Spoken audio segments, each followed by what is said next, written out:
Sahabat rohani yang dikasihi Tuhan, Shalom. Sebelum kita memasuki renungan ini, marilah kita berdoa. Kasih karunia dan damai sejahtera dari Allah Bapa kita dan dari Tuhan Yesus Kristus menyertai kamu. Amin. Firman Tuhan renungan bagi kita pada saat ini diambil dari kitab 2 Raja-Raja 2 ayatnya yang ke-9. Demikian firman Tuhan. Dan sesudah mereka sampai di seberang, berkatalah Elia kepada Elisa, "Mintalah apa yang kau kehendaki, apa yang hendak kulakukan kepadamu, sebelum aku terangkat daripadamu." Jawab Elisa, "Biarkan kiranya aku mendapat 2 bagian dari rohmu." Demikian firman Tuhan. Indah sekali firman ini. Kesempatan meminta. Ada pepatah yang mengatakan kesempatan tidak datang 2 kali. Oleh karena itu, manfaatkan kesempatan yang ada semaksimal mungkin dan sebaik mungkin agar tidak kehilangan kesempatan itu. Sahabat rohani yang dikasihi Tuhan Yesus Kristus, Tuhan Allah telah memilih dan menetapkan Elisa sebagai pengganti Nabi Elia. Nabi Elia dikenal sebagai salah satu nabi besar dalam perjanjian lama. Elia telah melakukan banyak sekali mujizat yang mencengangkan bahkan bangsa Yahudi maupun non-Yahudi dalam pelayanannya sangat takjub. Salah satunya adalah ketika bertarung mengalahkan ratusan Nabi Baal di Gunung Karmel. Nabi Elia juga merupakan orang ketiga yang tidak mengalami kematian secara jasmani. Selain Henok dan Musa yang tidak pernah kelihatan di mana mayat Musa. Sebagai pengganti yang telah dipersiapkan untuk Elia, Elisa sudah mengikuti dan belajar dari kehidupan dan karya-karya Nabi Elia sebelumnya. Setelah begitu lama melayani Tuhan, maka tibalah waktu bagi Elia untuk pensiun dalam pelayanannya. Isu kematian Elia telah diketahui oleh komunitas sekolah para nabi di Gilgal, Betel dan Jeriko. Ini luar biasa ini, isu kematian. Elia tidak ambil pusing. Ia dengan tenang melakukan perjalanan jauh dari Gilgal menuju Sungai Yordan. Dalam perjalanan tersebut, ia melarang hambanya Elia untuk ikut. Tapi Elia tidak mau. Ia harus menemani. Waktunya sudah tiba bagi Elia untuk menyerahkan tongkat kenabiannya kepada Elisa. Sahabat rohani yang dikasihi Tuhan Yesus, nats kita adalah momen di mana saat Elia akan diangkat ke surga. Dan sebagai akhir perjalanannya di dunia ini, ia memberikan kesempatan kepada muridnya Elisa untuk meminta permintaan terakhir sebelum mereka berpisah. Apa yang Elisa minta? Elisa meminta, "Biarlah kiranya aku mendapat 2 bagian dari rohmu." Luar biasa. Ini permintaan yang aneh. 2 bagian dari roh, 2 kali lipat. Mendapat bagian roh berarti kelebihan daripada Nabi Elia harus diberikan. Apakah arti permintaan Elisa ini? Elisa meminta agar ia diberkati 2 kali lipat dalam kehidupannya dan dalam pelayanannya. Ketika Elia mendengarkan permintaan itu, maka berkatalah Elia, "Yang kau minta itu adalah sukar. Tapi jika engkau dapat melihat aku terangkat daripadamu, akan terjadilah kepadamu seperti yang demikian. Dan jika tidak, tidak akan terjadi. 2 Raja 2 ayat 10. Jadi jika kau melihat aku terangkat, maka apa yang kau minta akan terwujud. Setelah Elisa melihat Elia terangkat ke surga, ia mengambil jubah Elia dan kembali ke sungai Yordan. Ia berseru kepada Tuhan dan memukul air dengan jubah itu. Air pun terbelah. Dan Elisa berjalan menyeberangi di atas tanah yang kering.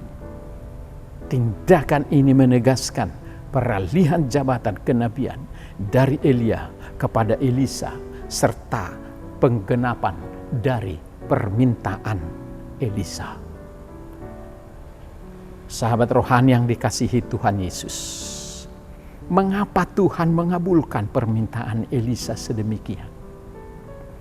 Karena Elisa menunjukkan iman, kesetiaan, dan komitmen total pada panggilan kenabiannya. Itu tidak diberikan kepada orang yang bermain-main dengan kenabian atau dengan setengah hati menunaikan panggilan.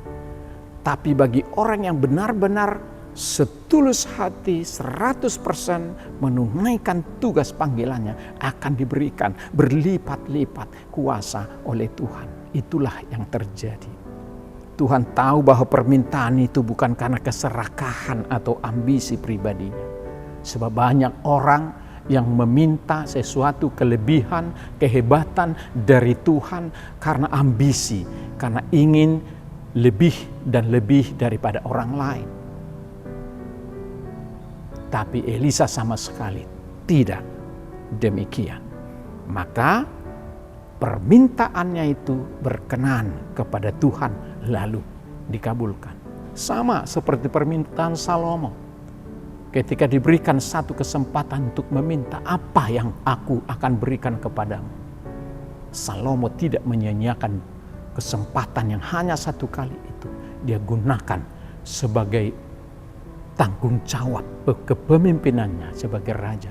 Dia minta, Tuhan berikan aku hikmat dalam memimpin bangsa ini. Dan Tuhan memberikan bukan hanya hikmat tapi harta yang berlimpah. Firman Tuhan mengatakan, mintalah maka akan kuberikan kepadamu. Carilah maka kamu akan mendapat. Ketuklah maka pintu akan dibukakan. Saudara-saudara yang dikasihi Tuhan, ini adalah simbol pewarisan tanggung jawab agar ia dapat meneruskan pelayanan Elia. Sehebat Elia,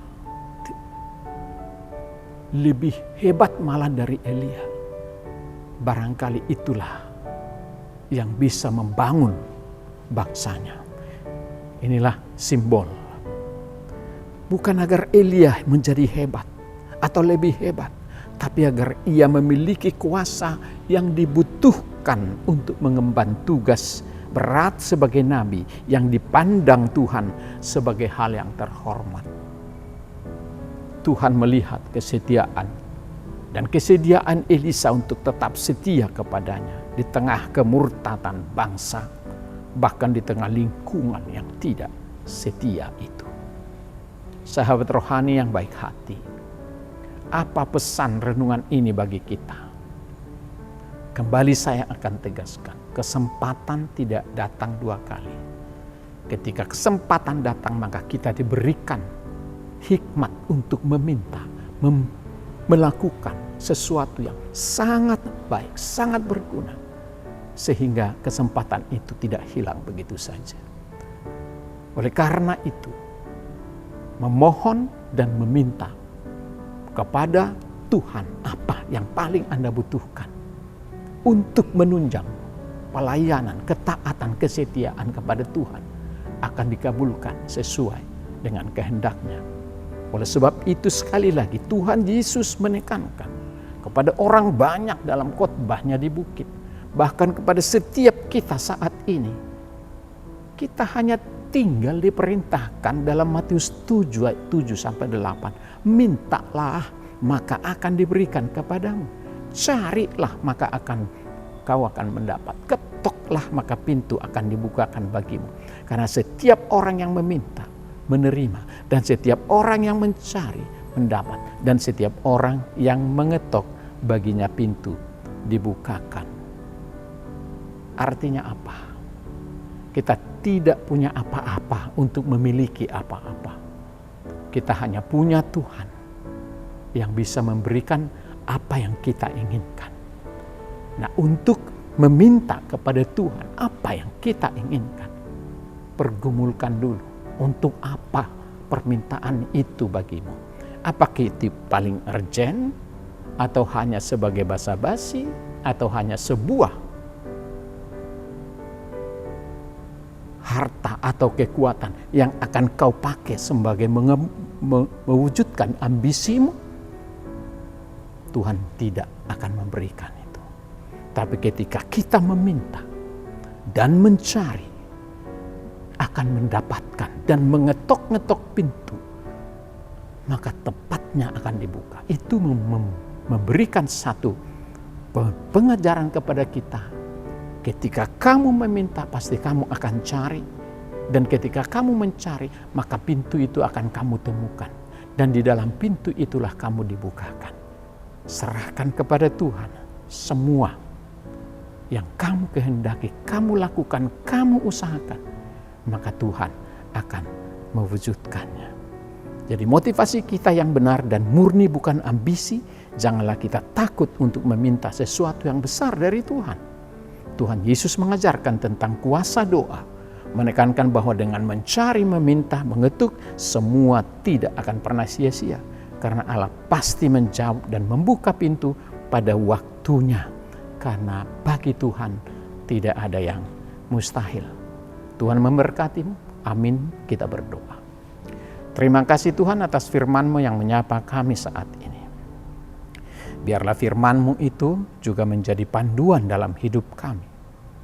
Bagaimana Elisa diberi kesempatan oleh Elia untuk meminta sesuatu hal terkait dengan tugasnya sebagai nabi Tuhan setelah Elia nanti meninggalkan dia. Maka Elisa pun mengajukan satu permintaan, yaitu roh Elia 2 kali lipat. Karena itu sangat penting menopang pelayanannya sebagai nabi Allah untuk membangun kehidupan iman bangsa Israel. Dan oleh karena kebaikan Tuhan, Tuhan pun mengabulkannya melalui permintaannya. Luar biasa.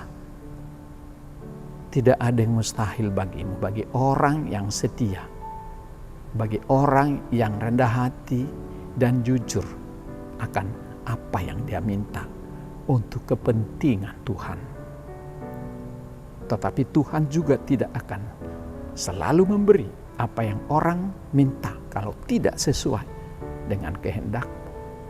Karena itu ajarlah kami Tuhan untuk selalu berhikmat dalam berdoa, dalam menyampaikan permohonan-permohonan kami, agar tidak ada unsur kesombongan, tinggi hati, dan keangkuhan, dan egoisme di sana.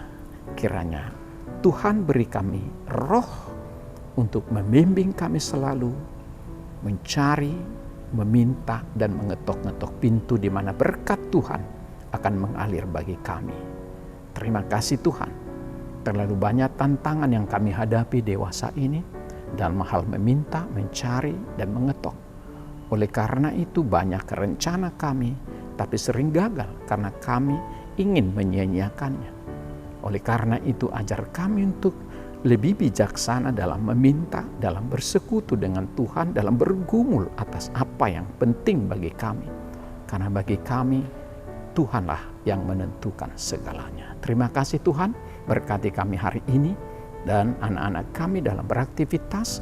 Biarlah kami tidak hanya berusaha, tetapi juga berjuang terus dan tekun serta kepada Tuhan dan untuk kemuliaan nama Tuhan.